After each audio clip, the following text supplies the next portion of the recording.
Bom dia. Inicialmente, cumprimento a todos, em especial o desembargador Manuel de Queiroz Pereira Calças, presidente desse Egrégio Tribunal de Justiça do Estado de São Paulo, desembargador Diniz Fernando Ferreira da Cruz, relator deste remédio, os desembargadores Mário Deviene Ferraz e Ivo de Almeida, segundo e terceiro juízes a julgar esse habeas corpus. Por fim, cumprimento também a Procuradoria-Geral de Justiça. Permitam que eu me apresente, meu nome é Marco Aurélio de Almeida dos Santos, eu tenho 28 anos e venho de Maringá, no Paraná. Entretanto, eu cresci sempre no interior de São Paulo, uma cidadezinha chamada Mirante do Paranapanema, que eu brinco que é onde tudo e nada acontece ao mesmo tempo, de tão pequenininha que é. E por conta disso mesmo, eu confesso aos senhores que eu estou embasbacado com a beleza desse Tribunal de Justiça. É a primeira vez que estou num lugar tão belo quanto esse. Assim como a Catedral da Sé, eu também confesso que nunca vi nada tão bonito na minha vida. E por conta da Catedral, me vem à mente algo que vem bem a calhar esse remédio constitucional. Porque em Vandalismo, escrito por Augusto dos Anjos, o eu lírico passa a descrever um local extremamente belo, magnífico, que ele construiu exclusivamente para guardar os próprios sonhos. É a declamação. Meu coração tem catedrais imensas, templos de priscas e longínquas datas, onde um nume de amor em serenatas canta aleluia virginal das crenças. Na ogiva fúlgida e nas colunatas vertem lustrais e radiações intensas, cintilações de lâmpadas suspensas, e as ametistas e os florões e as pratas. Entretanto, no decorrer do poema, o eu lírico aparentemente desiste dos próprios sonhos, julgando talvez bobos, pueris, e que não vale a pena de serem sonhados, e se revolta com esses sonhos, e conclui: como os velhos templários medievais, entrei um dia nessas catedrais, nesses templos claros e risonhos, e erguendo os gládios e brandindo as astas, no desespero dos iconoclastas, quebrei a imagem dos meus próprios sonhos. Quebrando a imagem dos próprios sonhos de justiça, confesso que foi como eu me vi ao me deparar com a denúncia que não deveria ter sido oferecida não deveria ter sido recebida. Quebrando os próprios sonhos de justiça e incinerando as migalhas das imagens dos sonhos que restava, foi como o paciente se viu denunciado por esse crime, que jamais deveria ter sido iniciada essa ação penal. O paciente, que é um bacharel em Direito, outrora advogado, atualmente é um investigador de polícia da Polícia Civil do Estado de São Paulo, já aprovado, apenas esperando entrar em exercício na função de delegado de polícia do Estado de Minas Gerais. Foi assim que ele se viu, foi assim que eu o encontrei quando me deparei com a ação penal que almejo trancar por meio deste remédio constitucional. Como eu disse, o paciente outrora era advogado, e ele mesmo impetrou um habeas corpus nesse Tribunal de Justiça. Como eu conheço há muito tempo, num desses encontros que a vida nos proporcionou, ele acabou desabafando a respeito desse processo, desse constrangimento ilegal que ele está sofrendo, e me mostrou o habeas corpus que ele havia impetrado. Eu li o habeas corpus e de imediato disse para o paciente: desista desse habeas corpus e confie a mim e a sua defesa.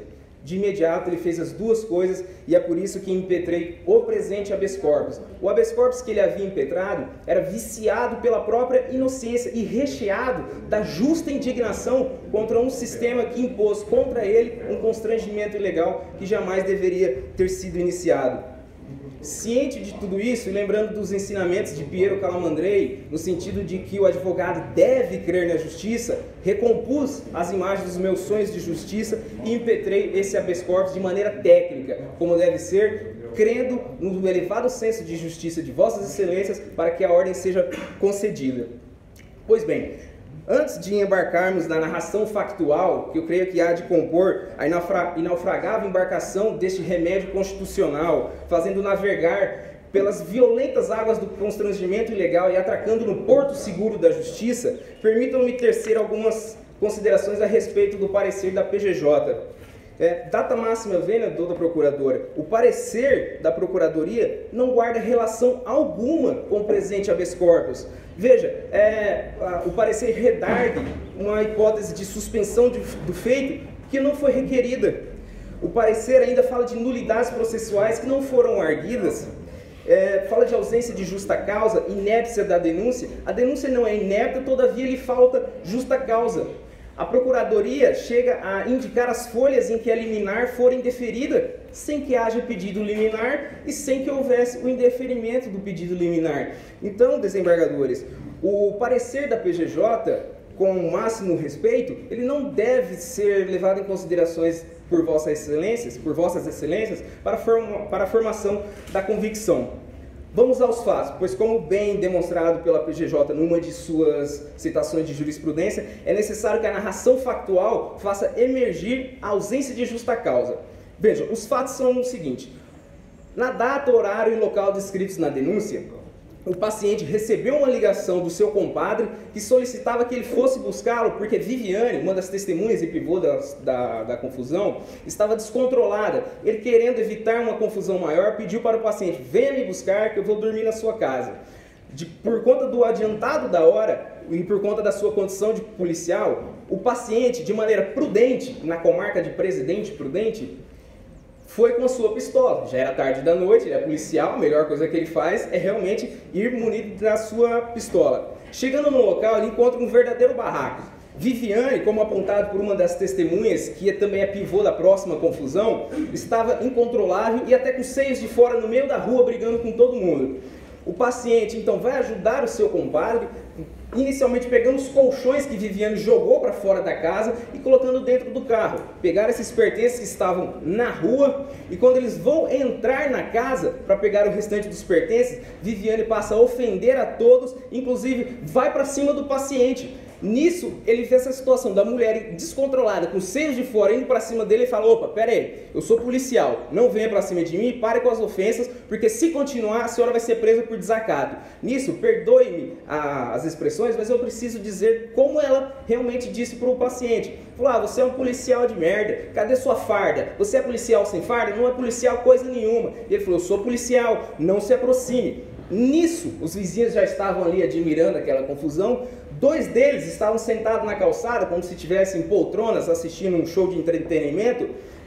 E pelo relato das testemunhas, eram pessoas com caras de nóia, pessoas perigosas pelo relato das testemunhas. Eles ouvem que o paciente é um policial e começam a andar em direção a ele, dizendo: ah, você é policial? Você tem arma? Vem trocar tiro comigo então, vamos trocar tiro, você não é policial? E imagine a situação do paciente, porque vossas excelências, creio eu, devem se imaginar na situação do paciente para poder entender se ele agiu de maneira correta ou não. E o paciente tem aqui uma doida com seios de fora partindo para cima dele e dois, com a expressão usada pelas testemunhas, dois nóias vindo em sua direção falando que quer trocar tiro com ele. O que fazer? Ele ainda tentando de maneira prudente, a todo momento, evitar a confusão. Nesse momento, ele saca sua pistola, aliás, empunha ela, porque geralmente quando você empunha a pistola já é o suficiente para que a pessoa se sinta intimidada e não continue em sua direção, o que não aconteceu. E ele fala: não venha, não venha. E eles falando: essa arma é de brinquedo, não é de verdade, na clara intenção de tentar tomar-lhe a pistola. Nisso, o que lhe restava fazer? A coisa prudente que ele fez, efetuou um disparo de advertência. Um único disparo de advertência foi o que ele fez. E por conta desse disparo, foi denunciado.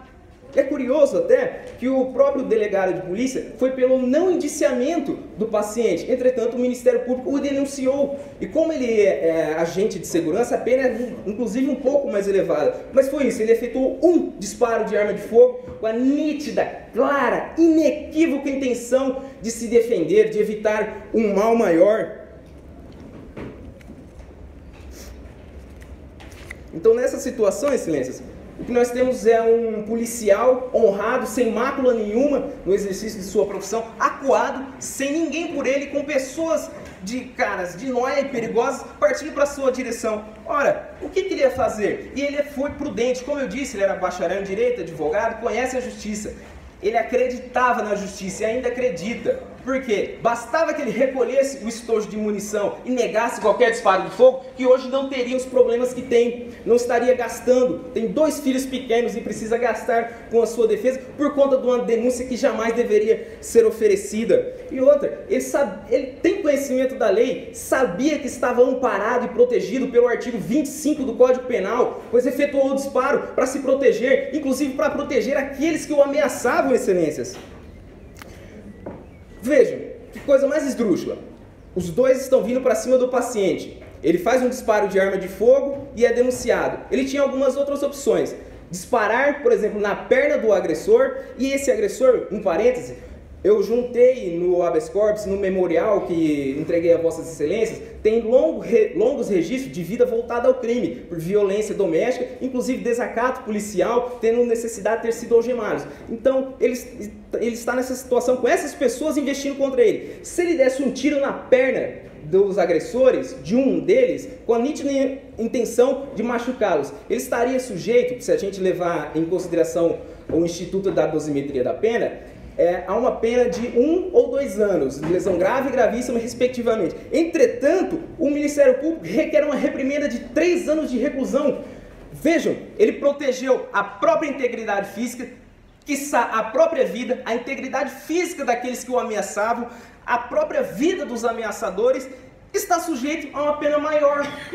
Além de faltar justa causa à denúncia, ela é desproporcional. É necessário que tranquemos essa ação penal. Se faltar, se a narração factual não for suficiente para entender que ele agiu em legítima defesa, analisemos os requisitos do artigo 25. Está transcrito tanto na impetração do habeas corpus, quanto no memorial que distribuí com Vossas Excelências. O uso moderado. Ele efetuou um disparo de arma de fogo que foi suficiente, agiu com moderação, meios necessários. O meio disponível, o meio necessário, era o único disponível no momento, não havia o que fazer. Injusta agressão. Ora, a agressão que era iminente era por conta da condição de policial. Se a agressão não é justa, ela é injusta. Requisito preenchido. Atual e iminente. A agressão que ele iria sofrer era questão de segundos. Ou lhe tomariam a arma, talvez até poderiam ter matado o paciente nessa questão. E a direito seu ou de outrem. Ele protegeu direito seu e de outrem. Protegeu a integridade física e a vida de si mesmo e das outras pessoas, inclusive de seus agressores. Por fim, quase por fim, Excelências. Mas vamos terminar hoje de manhã ainda. Claro, com certeza, no prazo regimental, Excelência. Como eu disse, ele não foi indiciado e foi inclusive aprovado no concurso de delegado de polícia, que tem fase de exame psicológico, mostrando que ele não é doido, que ele sabe o que faz e age com razão, e tem a fase de investigação social. Se ele fosse alguém que dispara arma de fogo a esmo, com certeza teria um traço de um desvio de conduta que apareceria na fase de investigação policial. Isso tudo, creio eu, que deve ser levado em conta por Vossas Excelências. Por fim, Excelências, agora por fim mesmo. Eu chamo os senhores a uma reflexão. Como eu disse, havia algumas hipóteses para ele agir, e creio, com certeza, que ele agiu da maneira mais correta. Efetuou um disparo de advertência, defendeu a si e as outras pessoas, mas ele poderia, por exemplo, ter atirado no peito, na cara daquele que o ameaçava, ou não ter feito nada. Na primeira hipótese, eu não estaria hoje perante Vossas Excelências. Em algum momento, eu estaria defendendo no tribunal do júri. E se ele não tivesse feito nada disso, como eu conheço há algum tempo, eu também não estaria aqui, não estaria no tribunal do júri. Eu estaria segurando a alça do seu caixão em direção ao seu enterro. Diante de tudo isso, Excelências, eu rogo pela concessão da ordem desse habeas corpus, no sentido de trancar a ação penal que jamais deveria ter sido iniciada, e peço justiça. Obrigado.